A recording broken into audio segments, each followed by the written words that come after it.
All right, guys, we're gonna roast a Colombia today. This is a fairly new Colombia to me. I've probably only roasted it about 4 or 5 times. It is a Finca Perros Bravos. It's a natural. If you've ever roasted natural coffees, they're a little more difficult to manage and really get a handle on, so I think you're gonna enjoy this.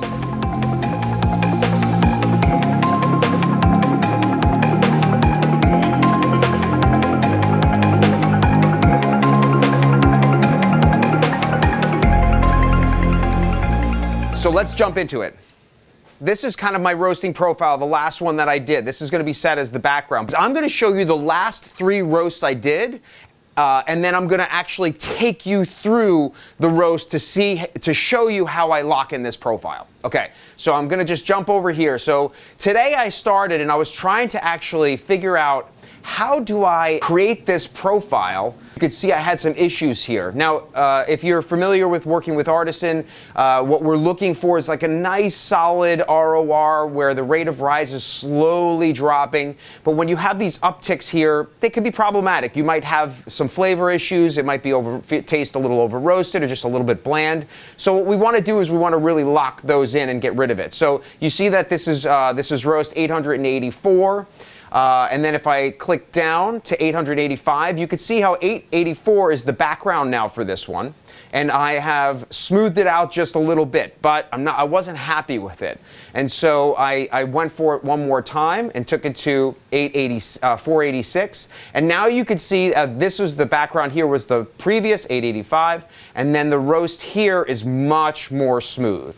So what we're going to do today is we're actually going to set this as the background, the most current 486, and now that's set as my background, and I'm going to turn on the roaster here so you can see where we're at. We're hovering around 445 degrees, and what I'm gonna do here is I'm gonna cut my gas. I've already got my beans all weighed out. I'm at 3.6 pounds, which should yield me just north of 3 pounds, which gives me about 4 12-ounce bags. So I'm going to cut the heat here. I've got my air set at 50. I've got my drum speed set at 75. And I'm just going to wait for my bean temp to drop down to about 355 degrees, which, if I double check, yeah, 353 was where I hit last time. So this time it's going to be, I'm going to try to hit that again. When you drop your green beans in, guys, generally, I got to hit start. That would suck if I forgot to hit start. So great, I hit start. What's nice about Artisan is when I charge or drop the beans into the drum from the hopper, it immediately charges on here. I don't have to run over real quick and hit charge. It'll charge and it'll tell me what temperature it hit the drum in. So what you don't want to do is throw your beans in the hopper early. You do that. This plate right here is hot. It's going to start cooking my beans, so I'll have a few beans that are scorched because they've been sitting there for a couple of minutes just waiting. So I'm at 380 right now. I'm waiting to around 365. Again, I've got my air set to 50. Just want to make sure it's like spot on. And it's going to start dropping pretty quick here. So I'm at 375, and at 365 I'm going to drop these in. I am going to soak for 1 minute. And I'm going to hit the KPAs right out of the start. I'm actually going to just record that my air is at 50. All right, I'm at 368. And I'm just going to drop it in here at 367, 365. Okay, I'm going to soak for about a minute, or exactly a minute. And whenever you soak and you're going off of your timer here, don't go off of your Artisan timer. Go off of this timer, because my Artisan timer's already been going for 1 minute and 30. This is going to be my timer that I'm going off of. Here we go. 3, 2, 1. 355. We're dropped. And now if we check back to the screen, you can see how it actually charged and lined everything up for the previous roast, which is awesome. We're going to let this soak for about a minute. Why do we soak? One of the main reasons is that we want the beans to kind of, come to temperature. We want them to slowly come up, and our turning point will be around 1 minute. If I hit the gas right out of the gate, some beans you would do that, depends on what the moisture level is, but generally soaking the beans allows you to allow the heat to gradually absorb into those beans. We're at 42 seconds. I've already got the heat preset at 6.5, I think. Uh-oh. If I don't, that's okay. I'll make that adjustment real fast. Yep, see? So I did it real quick. And then I record it here.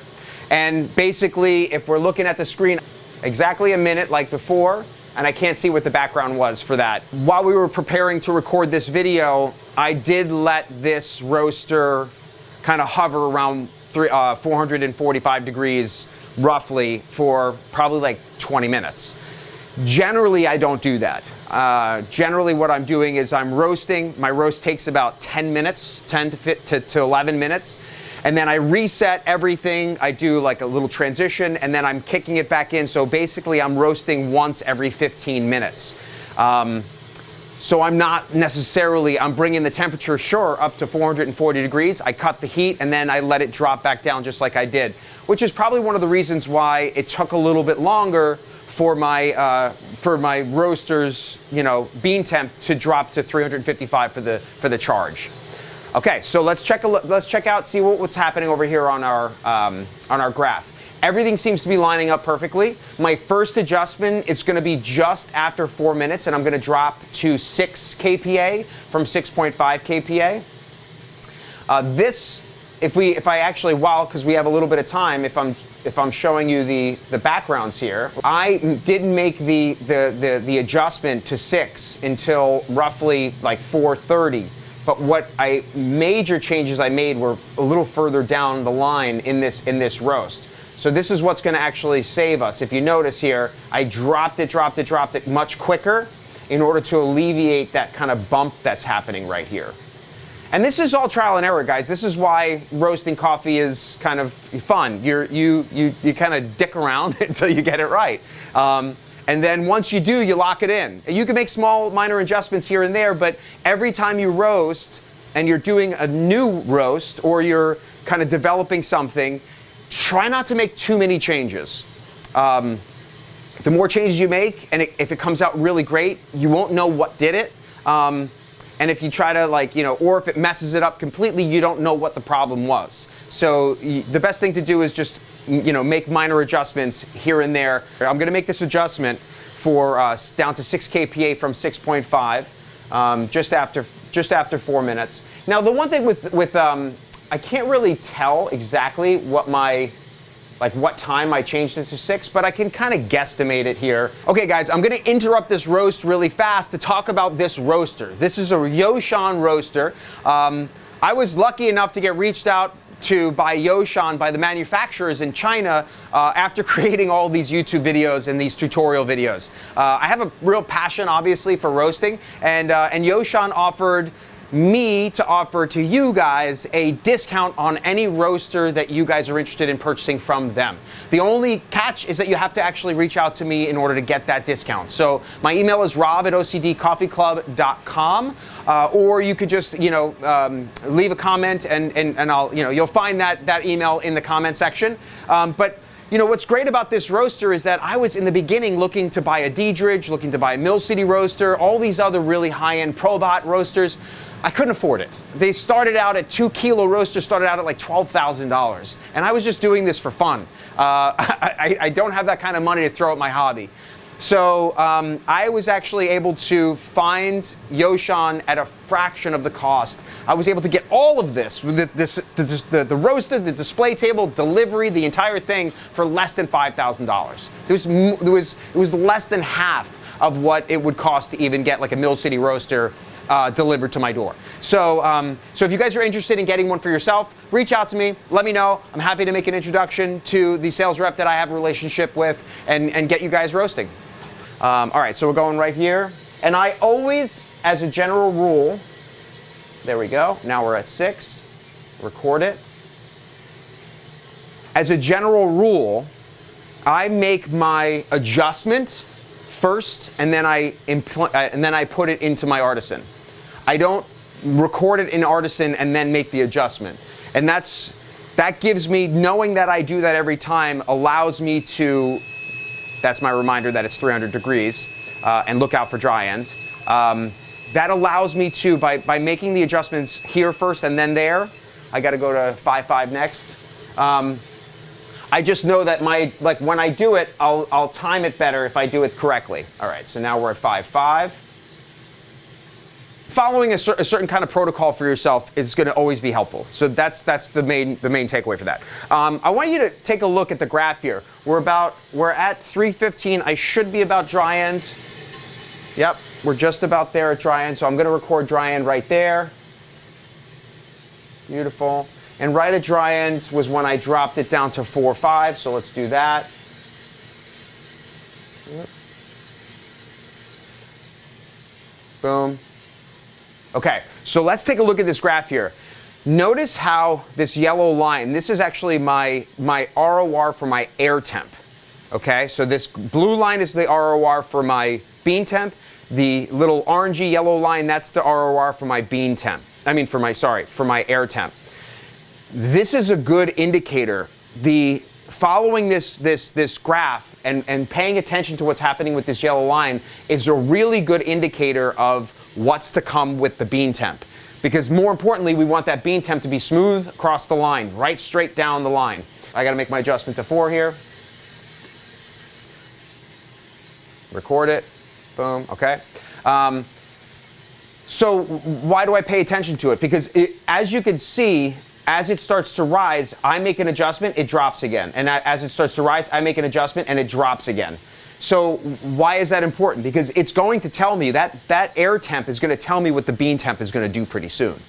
And if I don't pay, it's almost like being clairvoyant. You can sidestep some haywire thing happening with your bean temp by just paying attention to your air temp. All right, now we're going to drop down to the 3 kPa. Come on. There we go. And I'm going to bump my air up to 60. And so why do we do that? Why do we adjust the air? If we're looking at this, that is solid. That is like sticking exactly with what happened prior. So I'm really happy with how this roast is going so far. So why do we adjust the air like at this phase? Well, smoke is starting to build up in there a little bit because now we're going through our Maillard phase, which is our browning phase. The beans are starting to let off a little bit of gas, more so when we hit first crack. But it's important that we clear that out, right? And it allows for the beans to be a little bit less smoky. The more air we have in there, more convection roasting we have going on, the better. Okay, now I got to drop it back down to 2. And this was one of the major adjustments that I made last time, was dropping so far down from a 3 to a 2 at that phase. But that really helped me where I had that uptick. It helped me kind of come under it. And that was actually Scott Rao. I reached out to him. Scott Rao, I don't know if he's as responsive as he used to be. But man, when I first started roasting, I was so surprised. This guy got back to me all the time. I would send him my profiles and he would respond back and he would just be like, I was like, what is this guy? He's not doing anything on a Sunday night. Like I got my wife's putting my kids down and I'm like emailing Scott Rao and he's emailing me right back and we're like having this conversation and I was like, this guy's like one of the most famous roasters in the world, traveling all over the world, and here he is responding to me, asking questions about how to like improve my profile, which was really cool. So I'm not sure if he still does that, but if he does, then reach out to him, see if you can get a hand on him. All right, we're gonna jump here to 70 from 65 on the air. Make sure to record it. This is textbook right here, guys. This is why you do like 1, 2, 3, 4 roasts in a row, and you make these adjustments as you're doing it, and you can lock in this profile. Oh, I think I'm starting to hear my first crack. There we go. It's a little earlier. I'm gonna go to 1.8. I try not to record first crack if it's like an outlier. There we go. That's it. Okay. Boom. We're gonna record first crack. It's basically right in line with what happened before. So now we're just gonna let this guy run through first crack. I didn't adjust any air into first crack. It looks like I think I was at around 12% when I made this adjustment down to 1.5. But that was based on, if you look at my graph, if you're looking at the yellow, I saw it start to climb and I'm like, okay, I don't want it to I don't want it to spike up all of a sudden right here and give my coffee a little bit of a roasty flavor. This natural is really light. I'm not sure if you're picking it up. I know I've got the mic on, but this natural is really, for some reason, doesn't have a really loud first crack. We're gonna do a Burundi today after this, and it's way more audible. Okay, we're looking good. We're at about 9% development. I'm gonna drop this at around 17% development. I want to try to bring out some of the chocolatey flavors, but I also this has a tendency. This one scored like an 89. Okay, 1.5. This got like a Q grade of 89, which I was like so surprised at. So I'm really excited about it. And oftentimes ones that score that high, they have a lot of like fruit-forward flavors, especially a natural. So this one, there's grape, mango, caramel, and strawberry that we're supposed to taste in here. All right, so we're at 14%. I'm gonna start looking at my trier now, see how the beans are looking. But it looks really good, and actually I think I'm about there. I'm at 16%. I don't mess around with the trier as much as like some roasters do. I don't feel like it's really necessary. All right, I'm right at 17. Let's drop her. Yeah, so we're right around city or like a light roast there. But let's see if we can get a couple out here. Really nice, super hot, guys. Not the thing to do, burning your hands. But all right, so I'm really excited about this one. If we're taking a look at the profile here, I think we nailed it. We dropped it at 17.4. The proof is in the pudding, right, as they say. So we're gonna have to taste this and see how it goes. I'm really curious to taste the difference between the first roast today with that little bit of an uptick in the later kind of right around the first crack moment of the profile. But these last two that we did were locked in. So this profile is locked in, and that's how you do it. You keep messing with it until you get the profile locked in. Now, if you're like me and you're roasting coffee outdoors-ish, right, in the garage, you're going to have factors like the temperature, the humidity, right, wind. All of those things are going to play a factor. So know that if you're, maybe you did this last time and you've got it locked in and you were back to back to back and they all were great, and then you come back to it a couple days later or a week or so later and everything has changed in the humidity and the weather, you might have to then finagle a little bit to make some modifications. But otherwise, that's it, guys.